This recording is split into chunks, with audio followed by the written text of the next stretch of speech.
Nous sommes là encore une fois, encore heureuse de vous retrouver, Madame, Messieurs, et merci de nous avoir choisis. On se retrouve dans cet espace invité du jour, cette fois-ci en religion, autour de ceux qui se disent chrétiens. La RDC, nous connaissons tous que c'est un pays à 70 ou 80% laïque, et donc la foi prend une place très importante.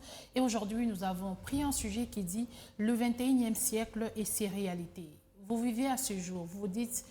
Nous sommes chrétiens, vous voyez tout ce qui se passe autour de vous. Est-ce que c'est facile ou comment garder sa foi au 21e siècle?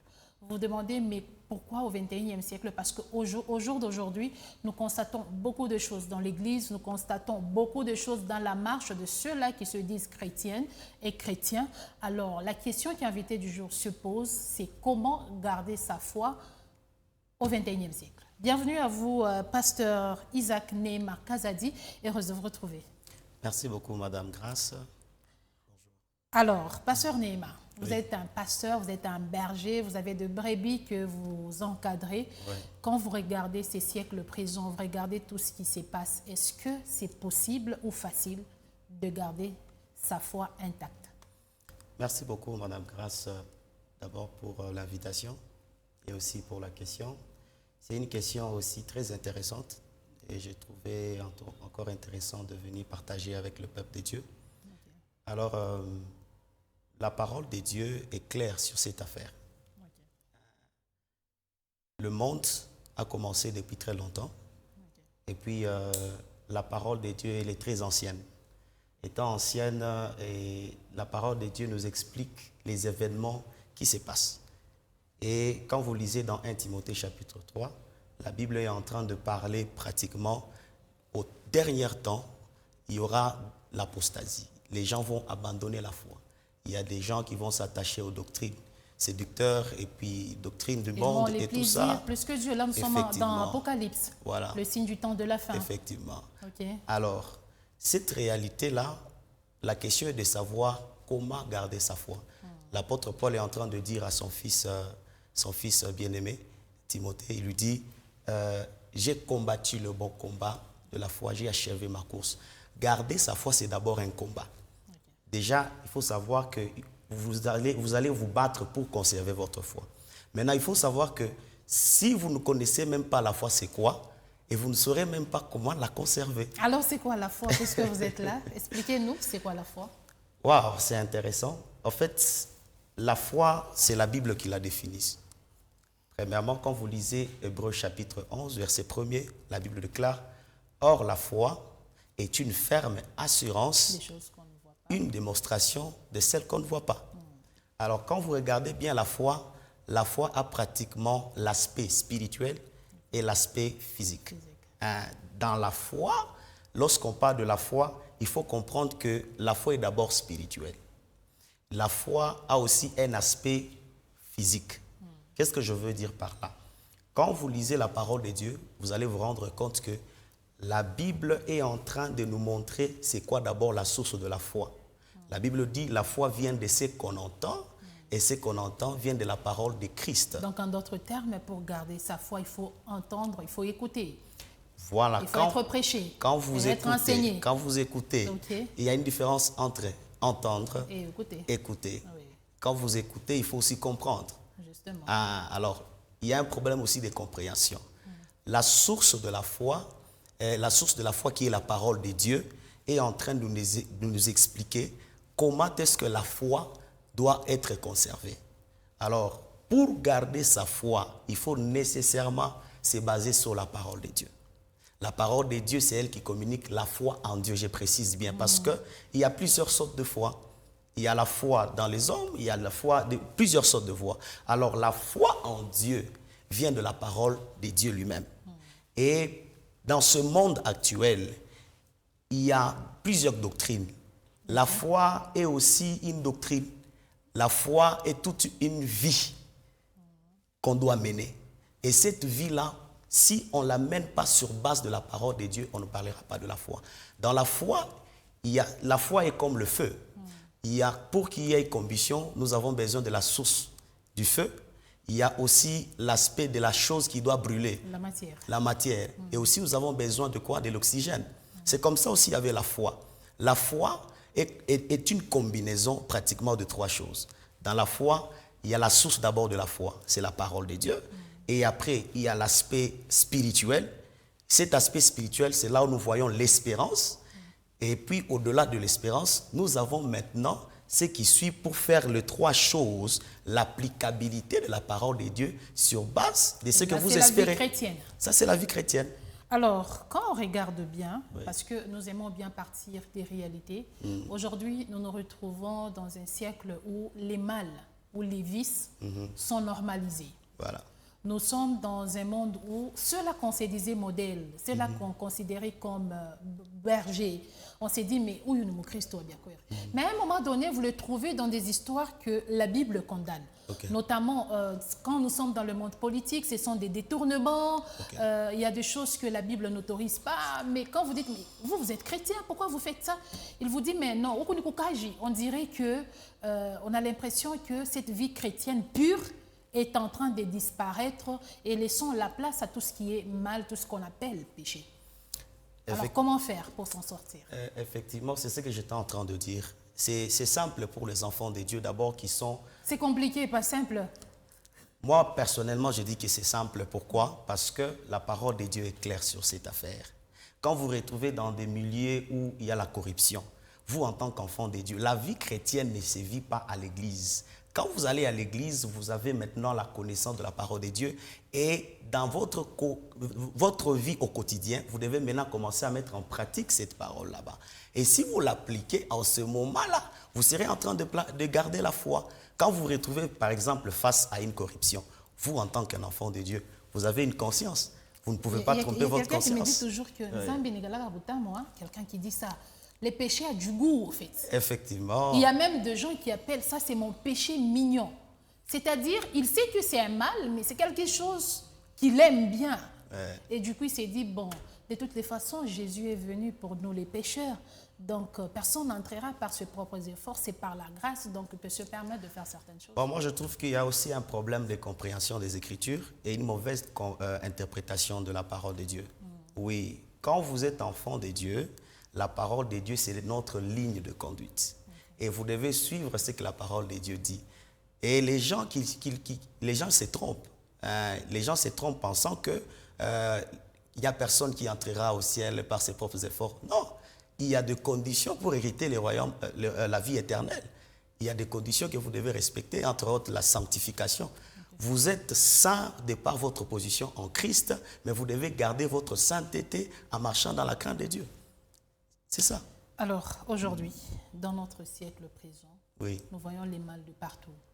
Aujourd'hui, partant même de ce que vous, hommes de Dieu, quand je dis vous, je ne parle pas de vous, mais d'une manière générale, il y a de ces hommes de Dieu là qui tombent dans certaines choses. Et vous voyez des gens dire, en tout cas, moi, j'ai même arrêté d'aller à l'église parce que... Aujourd'hui, ce sont des pratiques qui se font dans les églises qui refroidissent la foi de ceux-là qui veulent rencontrer Jésus.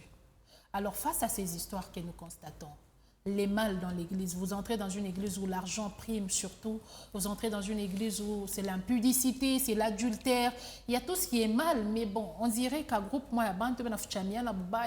et quand vous vous attendiez à ce qu'on vous prêche la vraie parole de Dieu, vous attendiez à ce qu'on vous prêche la sanctification, la recherche du Saint-Esprit, et vous trouvez ces histoires-là. Vous ne trouvez pas que les églises, à un moment, refroidissent la foi de ceux qui veulent voir Jésus?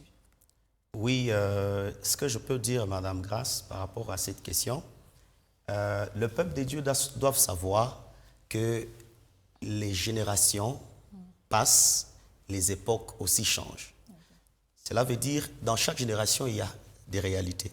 Mais nous sommes à une époque où il y aura toutes ces choses qui vont se réaliser. Et la Bible est en train de nous expliquer cela. Maintenant, en tant qu'enfants de Dieu, nous devons nous baser toujours sur ce que la parole de Dieu dit. Maintenant, s'il y a le noir, il y a aussi du blanc. Comment trouver ce blanc? Ça veut dire, ça la grande question. Oui, ça veut dire que s'il y a de faux, s'il y a des églises où il y a tout ce que vous venez de raconter, il y a aussi des bonnes églises, les églises de Jésus-Christ. Et il faut savoir qu'il n'existe pas seulement les églises de Jésus-Christ, il y a aussi les églises de Satan. Il Comment faudrait, les identifier? voilà, les identifier, vous allez les identifier. Il faut d'abord, premièrement, connaître la parole de Dieu. Vous devez vous-même connaître la parole. Ayez l'habitude de lire la parole de Dieu. Priez Dieu. Si vous êtes un enfant de Dieu, priez. Dieu va vous orienter à un endroit là où il y a la bonne parole, la doctrine de Jésus-Christ, la saine doctrine.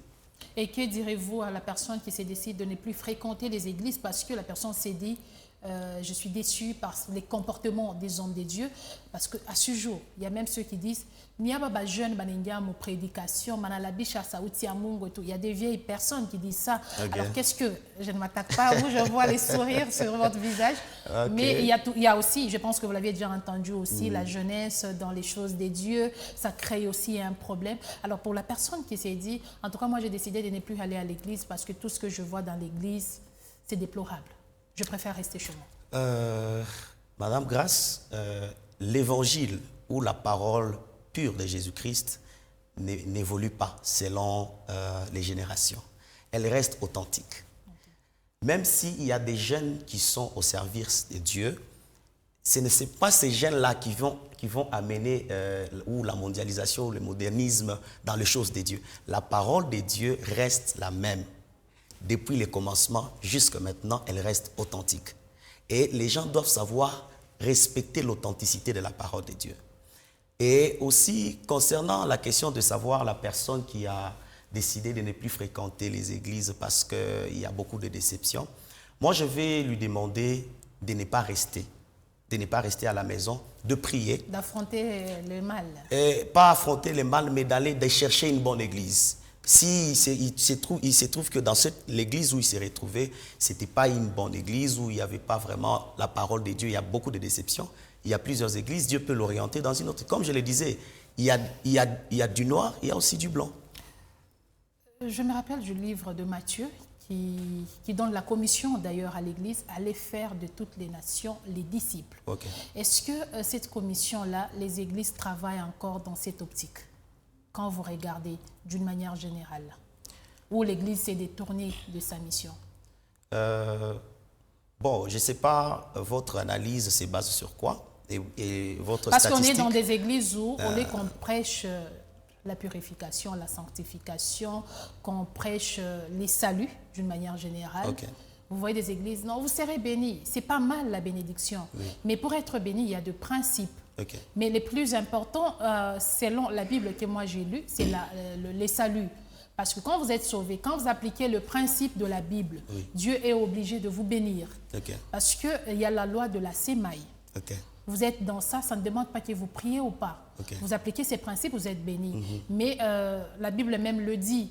Cherchez d'abord ou premièrement le royaume des cieux et le reste vous sera donné par-dessus. Okay. Est-ce que nos églises à ces jours nous amènent à chercher le royaume des dieux ou bien à gagner ce monde?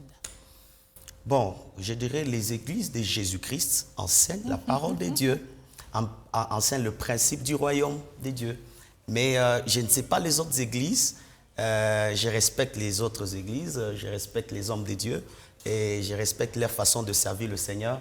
Mais en soi, l'Église n'a pas perdu sa mission ou bien ne part pas en dehors de sa mission. L'Église est toujours focalisée sur sa mission. Parce qu'aujourd'hui, on a comme l'impression les églises, il y a une entreprise, quelqu'un dirait même, ma entreprise n'arrive pas bien, mon perte. Vous êtes sûr qu'il y aura des offrandes chaque jour? Vous êtes sûr? Tout le monde a ses jours. En Atafta, où il y a pasteur. Toute personne cherche à être pasteur quelque part, à avoir son église quelque part. Et finalement, on se détourne même de la vraie mission de l'église. Bon, le problème aussi, devenir pasteur, quand vous avez déjà l'intention de gagner de l'argent, ça, ce n'est pas l'œuvre de Dieu. On devient pasteur ou serviteur de Dieu par vocation. Si Dieu vous appelle, Dieu vous a appelé d'être pasteur. Il y a appel, il y a un problème. Oui, il faut comprendre. S'il y a les appelés, il y a... Donc, quand les gens sont appelés, dans la mission que Dieu leur donne, il y a des principes qu'ils doivent respecter et tout ce qu'ils font, c'est sur base de ce que le Seigneur leur demande de faire. Alors, la mission de l'Église est d'annoncer l'Évangile, les gens vont croire pour leur annoncer le salut. Alors, l'Église travaille sur l'évangélisation et aussi la transformation des hommes. Ça, c'est très important. Oui. L'évangélisation et la transformation des hommes. Oui. Sommes-nous transformés à ce jour? Oui, moi je dirais que Dieu est en train de faire son œuvre parce que ce n'est pas un homme qui transforme une autre personne, C'est Dieu qui fait l'œuvre de la transformation par le Saint-Esprit. Quand nous prêchons l'Évangile, le Saint-Esprit convainc le cœur, les gens croient, et puis la transformation par l'obéissance à la parole de Dieu est en train de s'opérer. Le Saint-Esprit transforme le cœur. Oui. C'est-à-dire, en premier lieu, il faut d'abord chercher le Saint-Esprit dans son cœur pour être transformé. Effectivement. Aujourd'hui, nous avons les slogans appelés Daddy. Quand Daddy a déjà dit, c'est tout ce que je veux faire. C'est vrai, il y a deux pères spirituels, mais on a l'impression de donner la place de Jésus à Daddy. Est-ce que vous nous montrez Jésus ou vous nous amenez à être fidèles aux membres d'une église? Waouh! Je pense que c'est vraiment très intéressant, cette question. Quand quelqu'un vient du monde, et Dieu lui donne quelqu'un qui l'oriente, c'est un pasteur, c'est lui qui doit le nourrir de la parole de Dieu, la nourriture spirituelle bien sûr, et cette personne est attachée à l'église. Vous imaginez que quelqu'un qui était dans le monde et qui commence à vivre dans l'église sans être conduit par un pasteur, c'est un danger. Vous n'êtes pas une brebis égarée, vous êtes une brebis dans l'église, dans le troupeau. Vous devez être conduit par le berger, qui est le pasteur. Maintenant, il y a ceci. Étant dans l'église, c'est Dieu qui place la confiance dans le cœur des hommes pour que la personne se retrouve dans une quelconque église. Toutes les églises que vous voyez dans le monde, ce n'est pas toutes les églises qui vont gagner toutes les personnes du monde. Vous voyez? Alors, les pasteurs, eux, doivent faire leur travail de prêcher l'évangile et de présenter beaucoup plus Jésus-Christ. Parce que le chemin, la vérité et la vie, c'est Jésus-Christ. À un moment, on a l'impression qu'on nous présente les pasteurs au lieu de nous présenter Jésus-Christ. Bon, il y a aussi... C'est un culte des personnalités. Papa Chakousema, comme on aime bien appeler papa, même si à un moment, la Bible interdit d'appeler qui que ce soit père sur terre. On dit papa Chakousema. Mais est-ce qu'on ne nous détourne pas de l'idéal? Bon, il faut faire la part des choses. Et je rejoins ce que le frère Patrice a dit, le monde dans l'Église. Est-ce que ce n'est pas ce qu'on est en train de constater aujourd'hui? La Bible elle-même dit à un moment que vous ne pouvez pas servir 2 maîtres à la fois. La Bible le dit quelque part. Maman ainsi que il faut faire un choix.